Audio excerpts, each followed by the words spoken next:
again, C.S. Lewis, this wonderful statement from his book, The Abolition of Man, says this.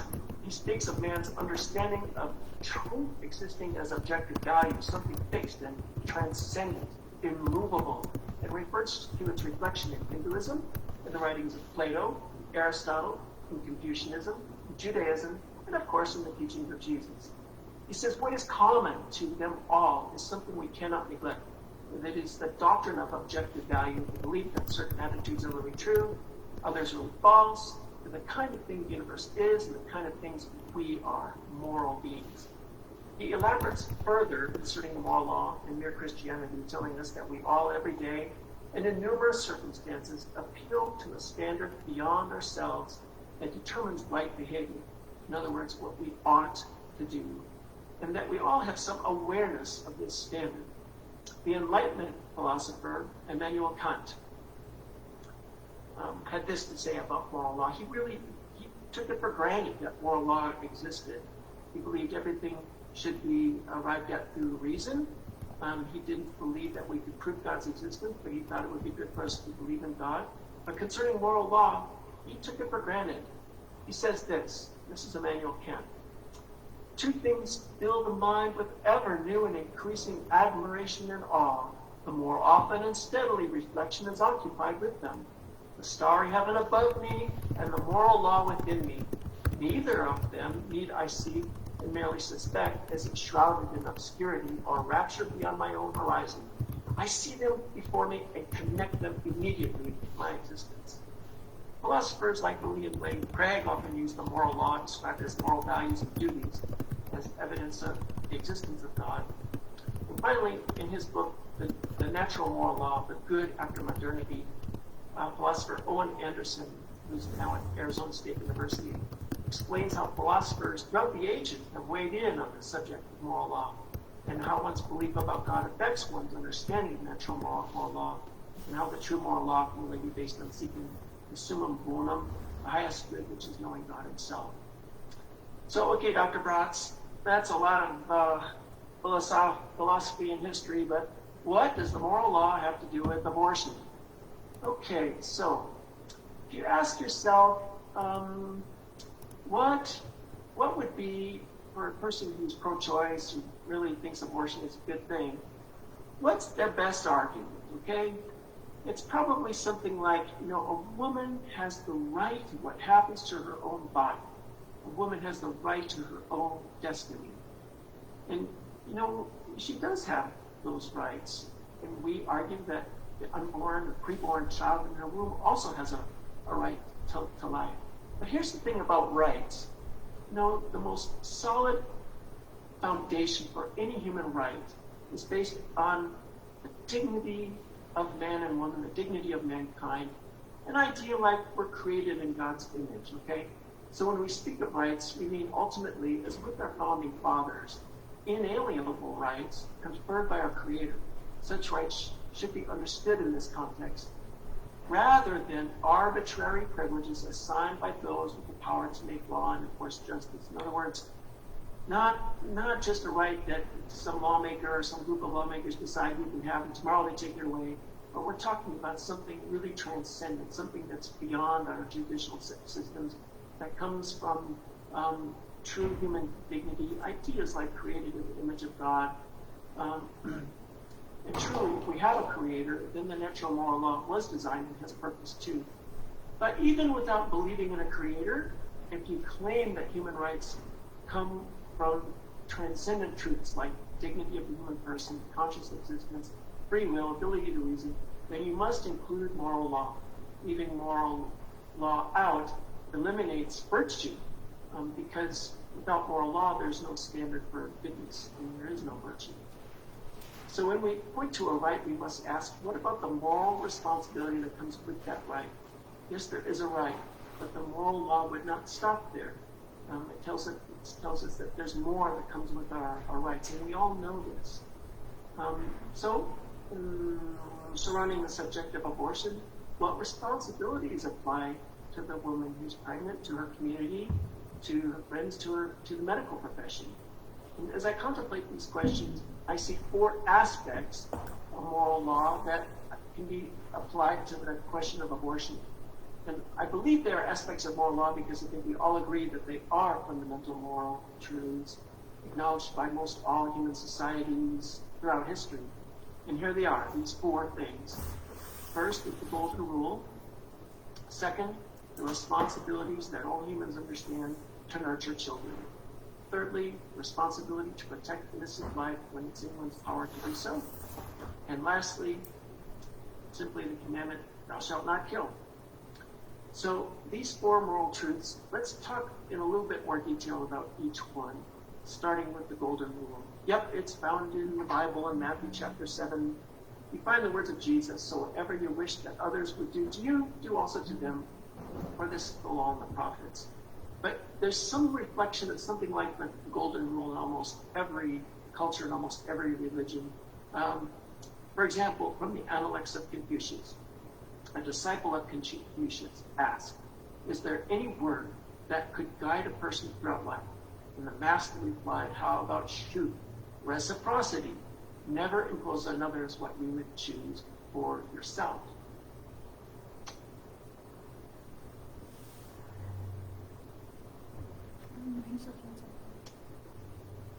And now let me talk a little bit about how the golden rule really hits home here.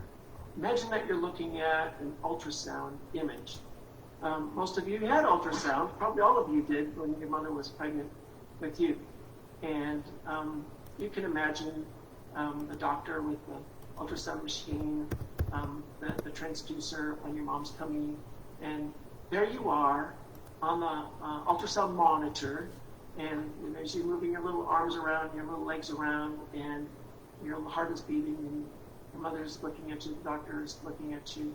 But imagine that that image in that ultrasound monitor is you. Now you see coming in from the side the abortionist cannula entering the womb, dismembering that fetus and ending the life of that child in the womb. And you, from that moment, you don't exist. Everything that you've accomplished in life, everything, all your hopes and dreams, all your successes and failures, everything about you is gone. It's been taken, it's been stolen from you. How awful, how unjust. You see, you wouldn't have wanted that done to you. You wouldn't want that done for anyone. It's a reflection of the golden rule. Secondly, the second aspect of moral law that applies in the subject of abortion is the responsibility to nurture children. A child must be nurtured, and this nurturing is a continuous process. It begins in the womb, when the fetus depends on his or her mother to take care of herself as she provides physiologic sustenance. Through the womb and placenta and after birth, the helpless infant continues to require love, care, nourishment, and protection. As the child grows, he or she needs encouragement, guidance, discipline, protection, always protection. Even as adults, our children look to us for help and guidance in difficult times. I want to emphasize the continuum involved in nurturing. To say that nurturing doesn't begin until some arbitrary point in pregnancy is baseless. It's just merely an arbitrary decision. Nurturing is continuous, and the responsibility for nurturing begins at the beginning of pregnancy, and probably before, when you consider how important the health of a woman is before she becomes pregnant. So, and you can picture this, right? A woman who's obviously pregnant, standing in a bar, smoking cigarettes and drinking alcohol. How long do you think it would be before someone approaches her and says, no, that's not good for your baby? We all know nurturing children is just a fundamental truth, a moral truth that should be respected. Thirdly, third aspect of moral law, the responsibility to protect innocent life when it is in your power to do so. And here I'd like to tell a story. I served with the Marine Corps 1st Medical Battalion during the Iraq War, when we invaded Iraq. And the second or third night of intense fighting, we received some casualties, including 2 young men who came in to us with pretty severe lower extremity injuries. One was a Marine Corps Lance Corporal who had stepped on a mine. His lower extremities were badly injured, and he was going to need amputations. With him was a Navy corpsman who was part of his unit. This Navy corpsman saw this Marine step on the mine and how badly injured he was. And just at that moment, their unit came under enemy fire as well. And this Navy corpsman risked his life to go into that minefield and help that Marine. Unfortunately, in helping him, he knelt down on a mine himself. His lower extremities were also severely damaged. And these two guys arrived in our medical battalion consciously, talking to each other, encouraging one another. And that's how I heard their story of what happened. And they both survived. They both survived their very severe injuries. And they're both heroes in my book. But here's the thing. That Navy corpsman, he didn't go into that minefield to help that Marine because he wanted everyone to think he was courageous. He didn't do it for the sake of courage or heroism. He did that out of love and concern for a fellow human being, fellow comrade. And that kind of virtuous willingness to self-sacrifice to protect and help someone else, especially when we're talking about innocent life, has always been a powerful moral virtue. In the context of abortion, a woman choosing life instead of abortion can be a very courageous decision involving a huge amount of self-sacrifice. We should recognize it as an important moral virtue. Lastly, there's that commandment we all know so well, thou shalt not kill. Of course, it's one of the 10 commandments found in the Bible in Exodus 20. But this fundamental moral value in Judeo-Christian belief has always existed as a moral law, even prior to the 10 Commandments. This law is so well known to mankind, we also found it in other cultures. Take, for example, a quote from the Sumerian Code of Ur-Nammu, the oldest code of law, which says simply, if a man commits a murder, that man must be killed. Here's another quote from Jainism. Killing a living being is killing one's own self. Showing compassion to a living being is showing compassion to oneself. He who desires his own good should avoid causing any harm to a living being. So we all know that this law is true, but traditionally, with this facet of the moral law, we find exceptions. Most of us understand that killing in self-defense, or killing to protect an innocent person, killing to protect your nation in wartime, would be exceptions. Is abortion one of these exceptions? No. The reason it cannot be is that we see the murder of someone close to us, like a son or daughter, as much more heinous than killing a stranger, say someone who attacks you in a dark alleyway. Killing a foreign soldier in battle is very different from killing one's mother or father. Murdering a family member or a member of a close-knit community is an intolerable crime because of the high degree of trust and love and nurture that occurs in these environments. Again, in all societies throughout history, because of the high degree of trust, love, and nurture that occurs in family environments and close-knit communities, killing is extremely heinous and not allowed. Now, what trusting, nurturing relationship could be more intimate than a baby growing in its mother's womb? This refutes the idea that somehow a baby in the womb is an attack on the mother and whose death can be justified as self-defense. Killing a knife-wielding attacker who broke into your home cannot be compared with killing an innocent child in its mother's womb. So I think those are some ways that natural moral law applies to our thinking about abortion. But let me tell you now about some experiences that I've had with patients. I've been practicing, board certified in obstetrics and gynecology. I've been practicing now for 36 years. On countless occasions, I've experienced the pleasure of telling a woman that she's pregnant.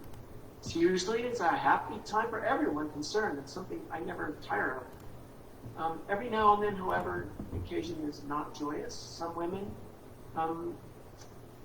quite a few as a matter of fact, find themselves pregnant at an inconvenient time in their lives. Some become very distressed either because of financial strain, lack of a committed partner, or because of school, or because they are already too busy raising several other children. In these cases, the question of abortion sometimes arises.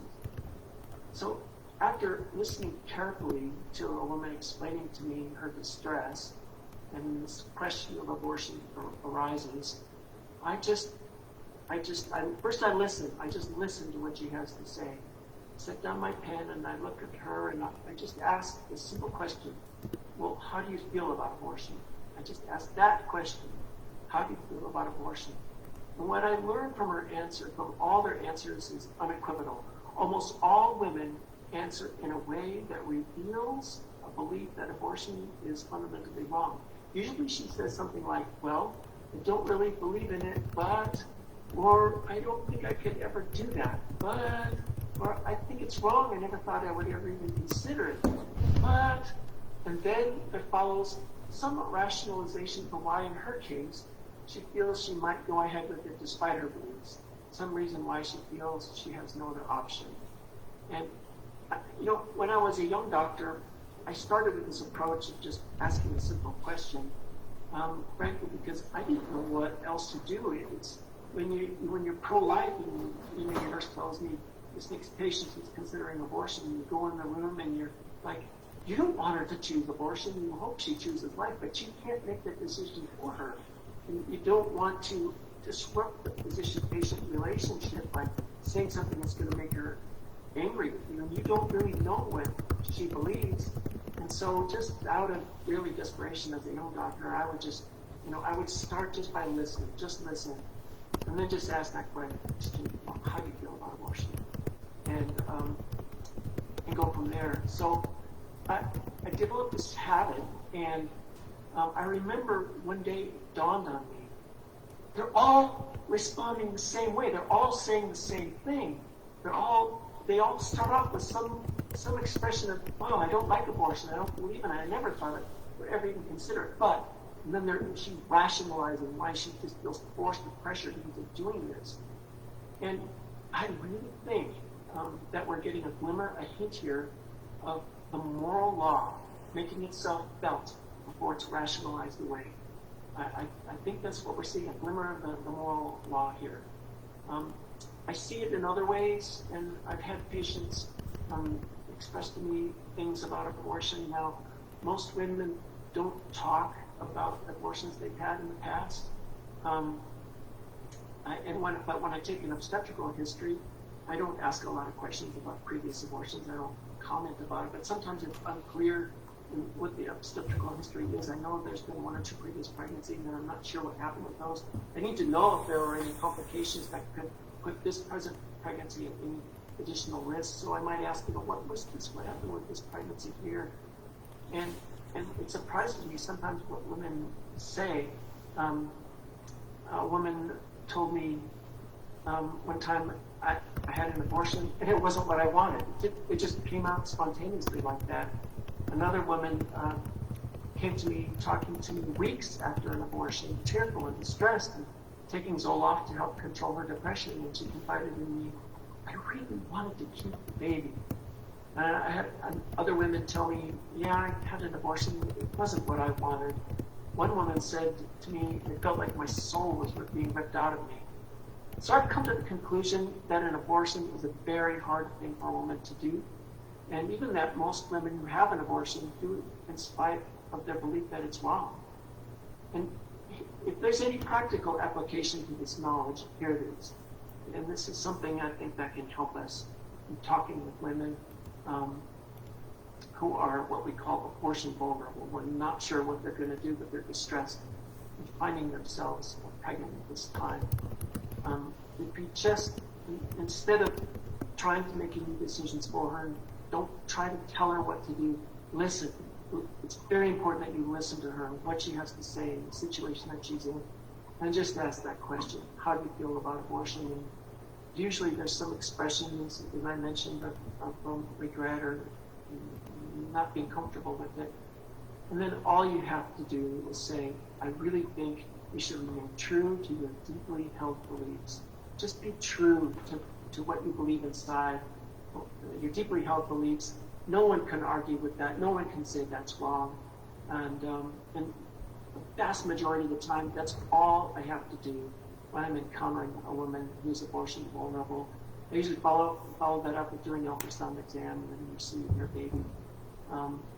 But it's so important. First, you have to listen with compassion and never try to tell her what to do. Here's another angle on this idea of natural moral law and abortion. On the website of Physicians for Reproductive Health, it's a very pro-choice organization. several years ago had a page where they had quotes from a number of abortion providing doctors telling why they think it's important to do abortion, and why they like doing it. And I saw a number of expressions in there like this. Well, I'm helping her through the worst day of her life. Or like this.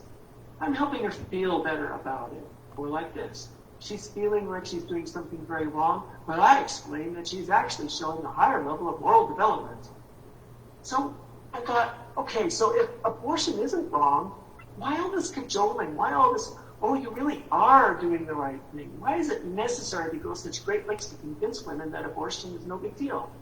I think everyone knows deep down that abortion is wrong. Most don't want to think about it or be troubled by it. As long as it's wrapped up in a pretty pink package in the street corner far from my neighborhood, and you put doctors in white coats and television telling me it's all good and very necessary, and as long as I don't have to think about it, I don't want to see any images of aborted babies, as long as I don't have to think about it, then we'll just leave it be. Because nobody really wants to think about abortion, and I think that's the problem that our culture has. Even though we're really faced with what it is, we all know in our gut that it's wrong. And I think in thinking, from these philosophical principles of natural moral law, you can talk about what is the evidence that your gut is right. Natural moral law shows us the way. And it's valuable whether or not you are religious, because I think we can all sense and understand the reality of natural moral law. Humans are special, and we do have moral duties, not just rights.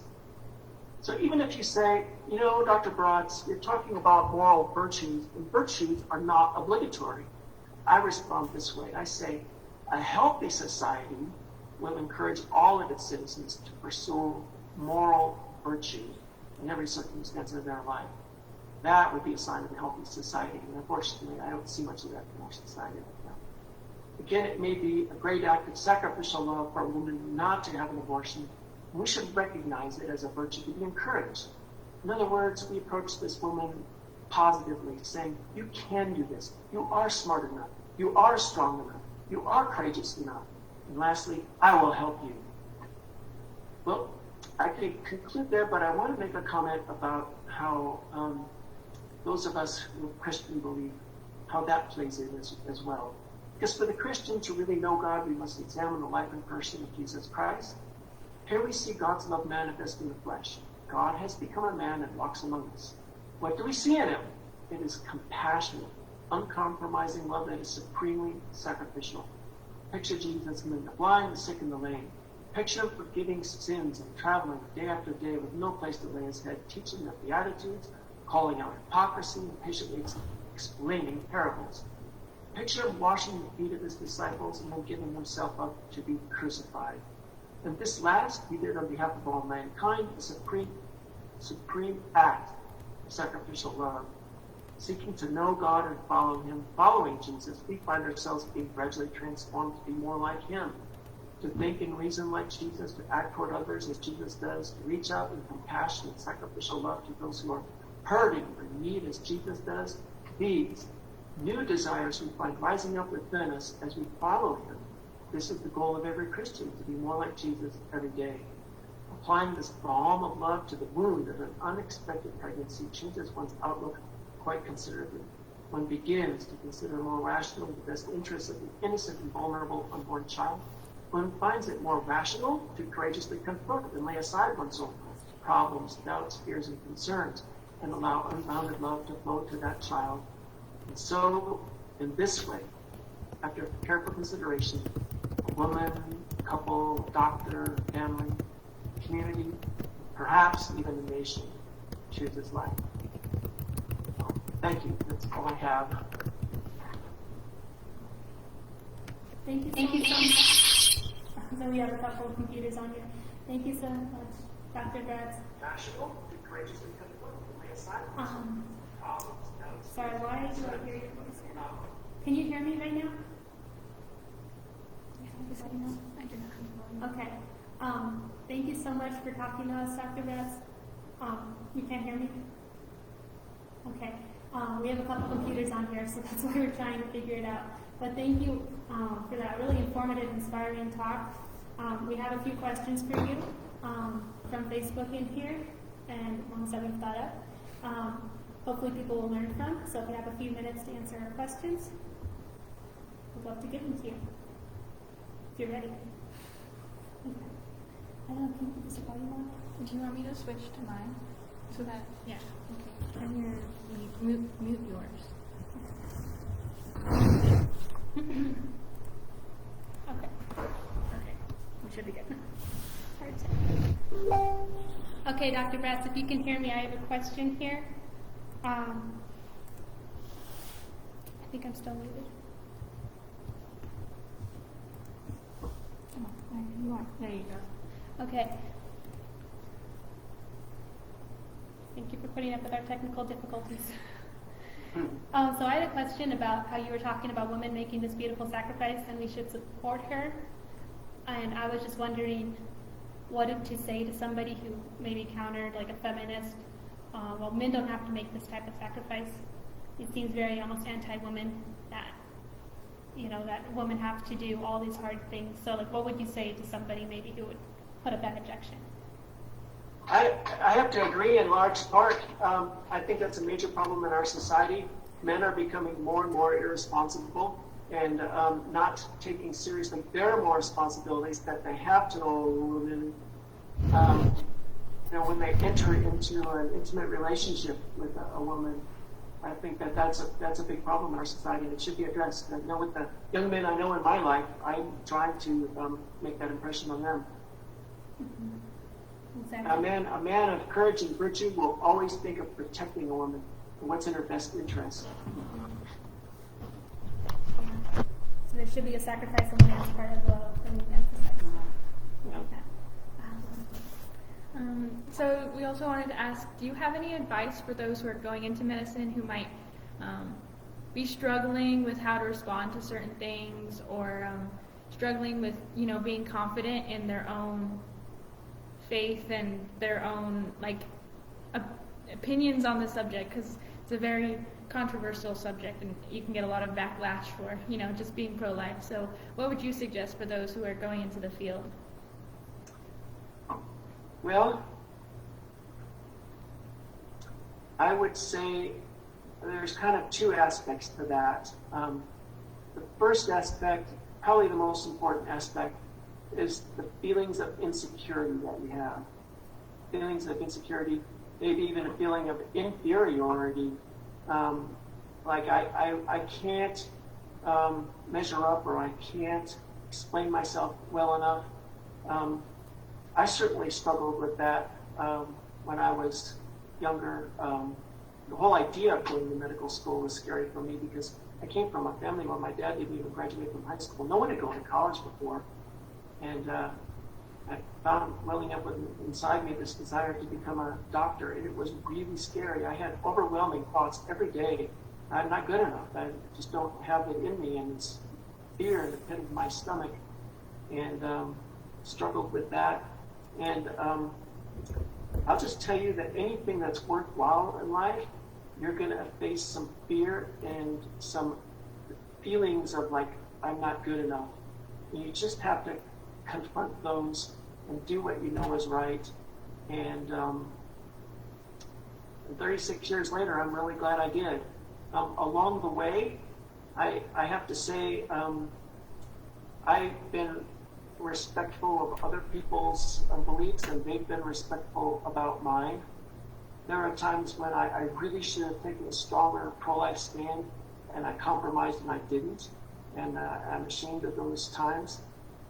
There have been times when I've confronted other doctors and really challenged them. Well, think what you're doing with abortion. Think about what's really happening here, and talking about moral responsibilities and things like that, and how a lot of women really regret having abortion.